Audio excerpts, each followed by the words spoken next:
video will take us through an introduction to orthogonal multi-view drawings, which sounds really difficult, but the concept is fairly simple, but it sounds pretty impressive if somebody asks you what you're doing in your engineering class and you can tell them we are doing orthogonal multi-view drawings. They'll probably be impressed with that.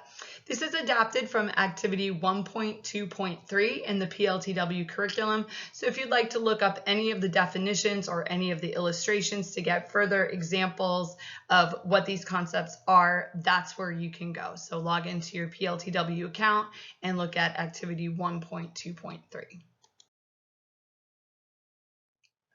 So we're going to talk about communicating details in our drawing, not just to communicate an idea. So up until this point, we've talked about concept sketches, which are to communicate the idea that you have. But if you actually want somebody to build your idea, you want to construct it, you have to be able to communicate the details. So to accurately communicate what's called design intent, so that an object that can be correctly manufactured, designers and engineers produce what's called a multi-view drawing to communicate the object's precise details. If you look down at the bottom of this slide, I did pull the definition of a multi-view drawing. It is a drawing which contains views of an object projected onto two or more orthographic planes. So we want to talk a little bit about this word orthographic and orthogonal. I'm going to draw your attention to the prefix ortho, because we want to talk about the words here. Like, what do the words mean? You can kind of put together the meaning. Let's read this definition or this explanation of a multi-view drawing, and then we'll come back to these definitions here.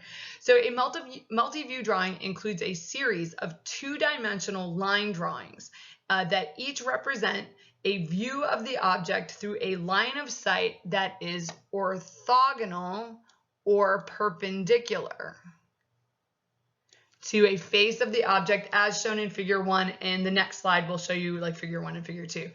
The corners and edges of the object are projected onto an imaginary plane that is parallel to an object face. Figure 2 shows an orthographic projection of an object. Notice that each object corner and edge is visible from the line of sight, is included in the orthographic projection.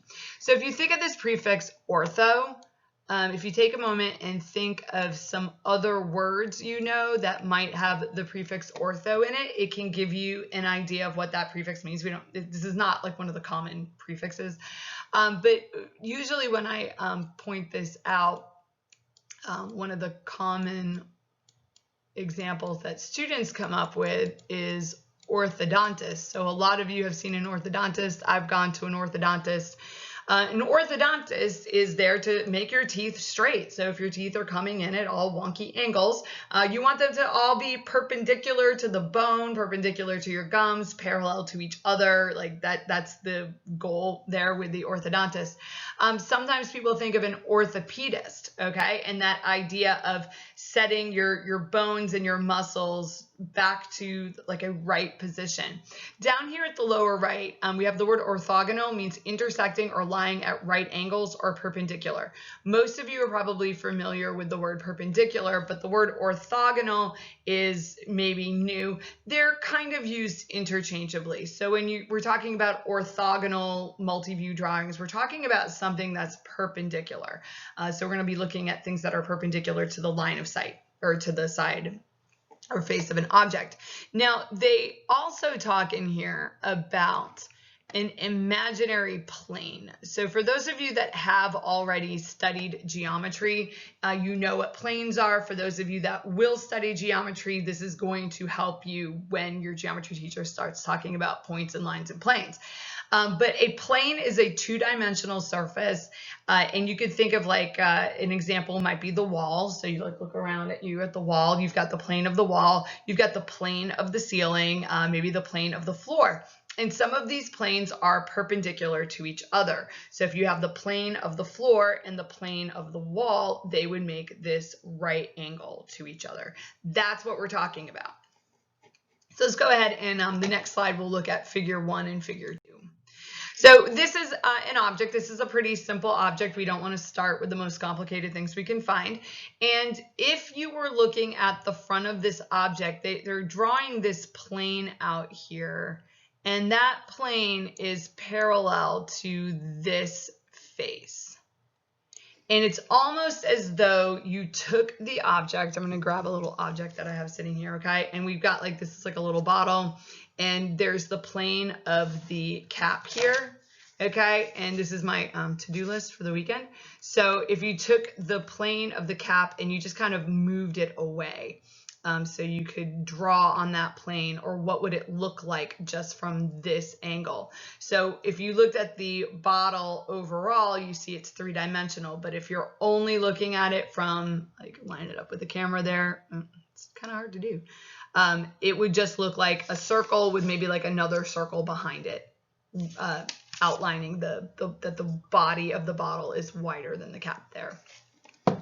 When you're looking at figure 2, if you were looking at this figure directly perpendicularly, you would see this line. It's kind of outlined in green there, if you can follow where my pointer is, something like that.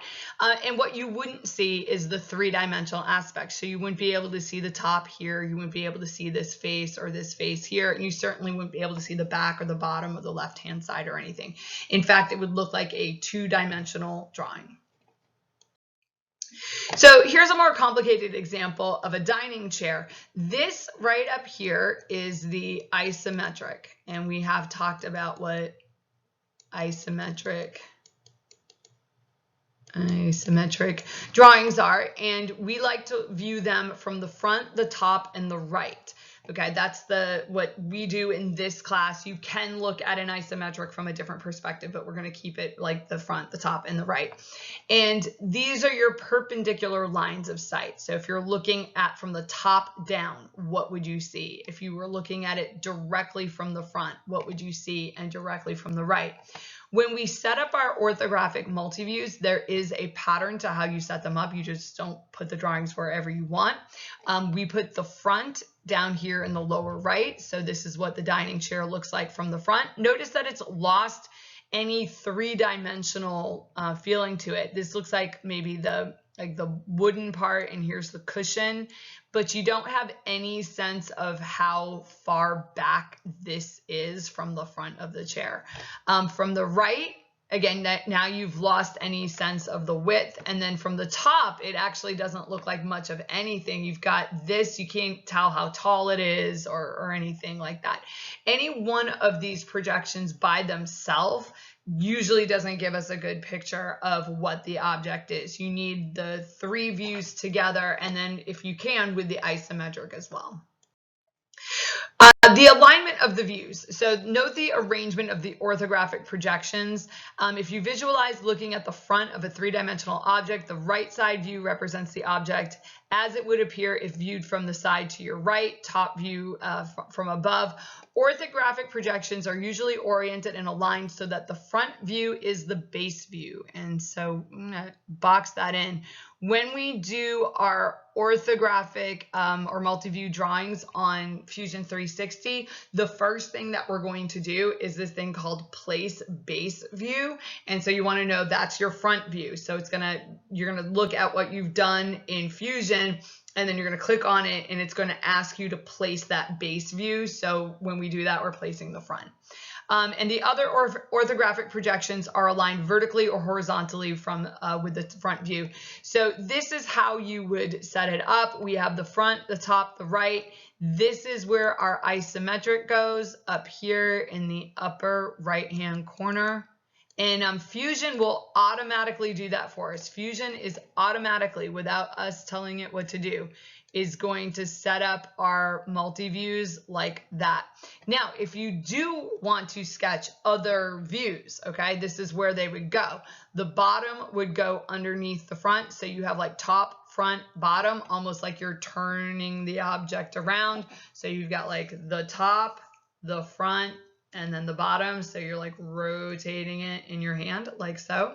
And then if you want to view the left, it would go off to the left of the front. And then if you want to view the rear, it would go to the left of the left side. These three views we do not typically do. And then the next one shows us an example. So this is what it would look like. I want to call your attention to a few other things about the multi-view drawings. Notice these lines in here that are drawn. These are construction lines, and they're emphasizing that these have to share their dimensions. So if you're looking at the front, this right here from the purple line to the purple line is the height of the object. Well, the height of the object doesn't change just because you rotate it. So I've got all kinds of bizarro stuff here. Okay, so here's a statue from Africa I have sitting on my desk. But we're looking at the front. When I turn it, the height of the statue is still the same. Okay, it doesn't change. So the height should be the same whether I turn it to the right or to the left, or if I look at the statue from the back. Okay, the height of the statue is staying the same. If you look at your orthographic, let's come back to this, the height should be the same. And what they're doing here is they're drawing these lines between them to indicate that the height is consistent. So you don't have like the front of your drawing look, well, that doesn't look like anything. Hang on, let me try again. Okay, like, go and erase that. And so if you have the height of your object, and then when you turn it to look at it from the side, like the height is different, okay? Like your height would have to be the same. And that's what these lines are doing. Same with the width going across the front. Just because you turn it and look at it from the top, it should have the same width. Now, additionally, it's more than just that. But wait, there's more. If you look at the height here, okay, I'm on the front view, if you can't tell where I'm marking it up. When you look at it from the right, that dimension should match. And so you'll often see like a little construction line going across there. These are what are called hidden lines. That's coming up soon.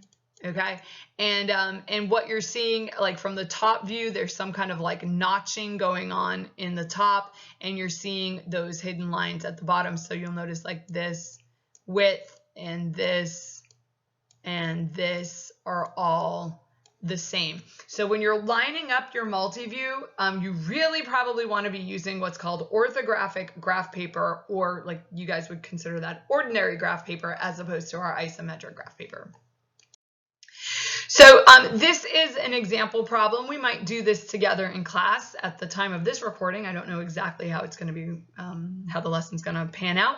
I'm probably just going to lecture with this and not play the video in class, and who knows. So this is the kind of multi-view drawing that we would do. So here's our isometric up here that shows us three sides and isometric, and gives us a pretty good picture of what the overall design is. This is the view from the top. So let's kind of look at what we're seeing there. This feature right here, if you can see where my red pointer is, that's what you're seeing here, that little strip. And then notice that this is tilted, but from the top, you can't see that it's tilted, okay? At the risk of marking this up really bad, all right, I'm going to color that in, that face right there, which from the isometric we know is tilting. From the top view, you lose that three-dimensional feeling to it. It doesn't look like it's being tilted. So it looks different. That's why you can't just have the top view. I said any one of those views by themselves isn't going to be particularly helpful. This is the view from the right side, right here. And notice what you're seeing from the right side. Let's see if I can color some stuff in. That is what you're seeing right there, okay? This is the tilted part. Well, I guess we'll be consistent with the yellow, okay? And again, you can't tell that it's tilted. You're not able to see that. And this part right here, all right, you can barely see that, at least on my computer, is what you're seeing here. Now, your task as we're practicing and we're getting used to this idea of looking at things perpendicularly is to sketch the front. Now, the good folks at PLTW, sorry, if I'm looking around, it's because an animal just walked in and he's not a nice animal. Yes, he's not nice. Hang on, I'm going to pause this. Problem resolved. What the folks at BLTW do is they mark off this like little, I can barely see it on here, where you should mark your drawing in. And what they're doing there is they're trying to help you line up your views so that when you're doing your front, the left side will line up with the left side, right side with the right side, top here is going to line up, and the bottom lines up. So think a little bit about what this would look like from the front. I'll use blue here. From the front, we have this like top piece here. Now, this line here represents where it starts to tilt. So when I go to draw my front view, this is where I am going to start doing that tilt. And this right here, looking at it from the right, shows how far down that tilt should go. And then it drops down perpendicularly from there. And I'm doing this with a mouse on a computer screen, so bear with me. Now from the front then, we'll see this coming down diagonally. So this diagonal line is going to keep coming down, but it only comes down to here. Okay, so I'm going to kind of draw across like from here. And then this should, yeah, I think that looks right. That should look okay. Now this is the only view where we're getting the idea that there is a slant there. The top view and the right view, this is our front view, we are not seeing it. Now I will fully admit that I am actually not very good at this at all. Like I very much struggle with looking at an isometric and seeing what these different views should be. I'm even worse if somebody gives me the top, the front, and the right, and then asks me to draw the isometric. To me, that's like very, very hard to do. So, be patient with yourselves. Some of you, this is going to come to you very naturally. Others, it's going to be more challenging. It's okay if something is challenging. Like that's okay. Just keep working at it. You will improve. Like wherever your starting level is. Like we just want to move and get better. But work in pencil when you're doing these things. Like work in pencil. Be prepared to erase some stuff, and be prepared to just sometimes fight with it. Some of these are fairly simple to do, and some of them are much, much harder. Okay, that brings us to the second topic in this, which is something called line conventions. There are many different kinds of lines that are used when doing multi-view drawings, and it's important to know them so that you can properly interpret the drawings. So we have something called the construction line, and this is actually the definition. So they have the little like bubble here, but if you click on the bubble in PLTW, it brings up this definition. So there's no point in clicking on them. So a construction line is a lightly drawn line used to guide drawing other lines and shapes. So what we were just looking at, those lines that were connecting the different views, those are construction lines. They're used to guide drawing the different views so that they're all lined up properly together. I don't think we have to do like 1-point and 2-point perspective drawings this year, which is fine by me because I'm horrible at them. Maybe we do them a little bit later on, but we would do lots of construction lines to show where like our line of sight is, like when you're doing a 1-point perspective and such. An object line, those are probably the lines that you're thinking of when it comes to doing the drawings. That's a heavy, solid line used to represent the outline of the object. An object line always takes precedence over other line types. Precedence means if you have two things happening at the same time, which one is going to win out. So if you have an object line and you have a construction line or a center line, some of the other lines there, you're not going to draw like the center line, you're going to draw the object line. That's the line that's going to win. A hidden line is a heavy dashed line type that represents an edge that is not directly visible. And that might be easier to show you than explain what it is. So when you're looking at an object, when you're turning it around, there are lines that are not necessarily visible, but because they're in back of the face that you're seeing. If I go back to my little bottle here, okay, if I look at it from this view, you can't see the cap. And so you might draw a hidden line for the cap to indicate from the bottom view where the cap is.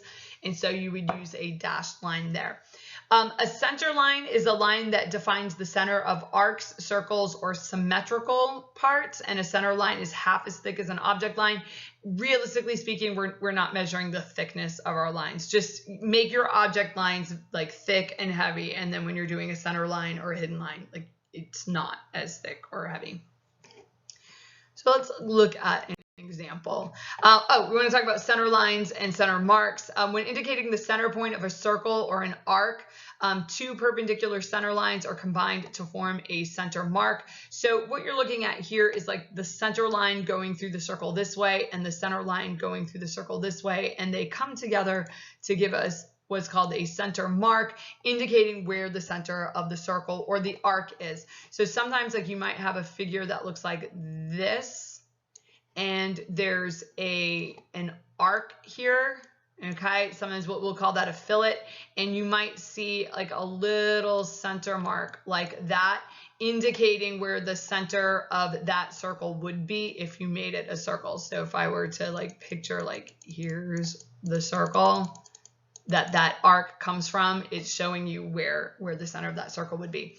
If you picture this as being like a wheel or something, when you turn a wheel to look at it from the side, it's going to look like a rectangle because you're losing that three-dimensional piece to it.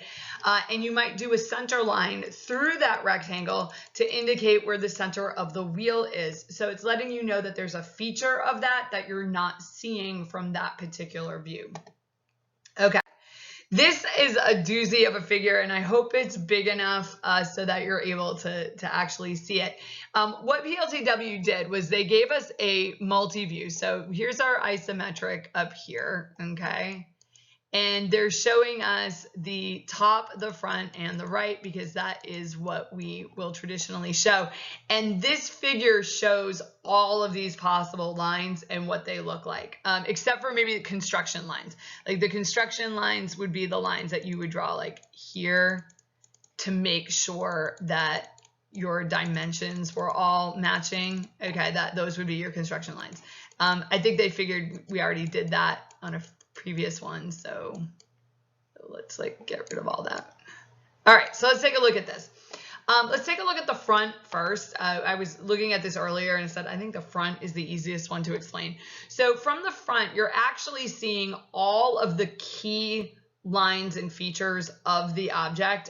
Remember, when you're choosing that front view, you want to choose the face that has the longest dimension and shows the most detail. So you've got these object lines. A little O means object line, okay, outlining this right here. So this is what you're seeing, and then you have the object line there. Now, in the front view, they are also showing us the center mark to indicate where the center of the circle is. And when we get to dimensioning, which will be our next main topic, we want the center mark there because we'll use it to dimension where that circle is in relation to the edges of the face. And so that's why we want it there. Oh, I wanted to erase that. All right, let's look at the top view. Now, from the top view, you would see what appears to be like a square. Okay, I'll kind of draw it out here. And then you would see like the two steps coming down. So that would be your top view. But if you look at this, there's actually a couple of other lines on there. So what are those lines? Two of those lines are hidden lines. And that's because there's this feature, there's this hole running through the object, and you can't see the hole from the top, but we still want to indicate that there is a hole there. And so this right here, if you look at where my cursor is, I'm on the top view, those are the edges of the hole. Okay, so like it's like the edge, the left-hand side and the right-hand side, and you're marking that out. And then this line is showing the center of the hole. So when you're looking at that, what those extra lines are is showing you that there's another feature. Now, it doesn't tell you that it's a circle, okay? Although the center line is probably your your best tip off that it is a circle. It could, but there's something there. That's the point, is that from that top view, you are seeing that there's something there, and then you would use the front view to figure out what it is. Now over here on the right view, okay, on the right view, you would see this face. I'm on the isometric. You would see this face, and you would see this face. So the right view pretty much looks like this. Okay, and you're seeing those three faces and those object lines. But if you look at the right view here, you're actually seeing some other lines there. Well, what are those other lines? It's that pesky little hole again. So if you look at the conventions here, this is H for hidden line. That's the bottom of the hole. Okay, right there, you're seeing the bottom of the hole. And then this line right here, that's the center line, indicating where the center of the hole is. And then if you look at right there, it says P. Okay, that's precedence. I had to look it up. I was like, precedence, what's the P? And I'm looking at this down here, which is probably too small for you to see, but I'm like, there's no P in your key. Like, what's the P? P is the precedence. And so you have to kind of go back to what we were talking about before. There is an overlap. Let me clean some of this up here. An overlap between the lines. The top of the hole, so I'm marking up on the isometric, actually matches up with the top of the step. Okay, that was way too messy.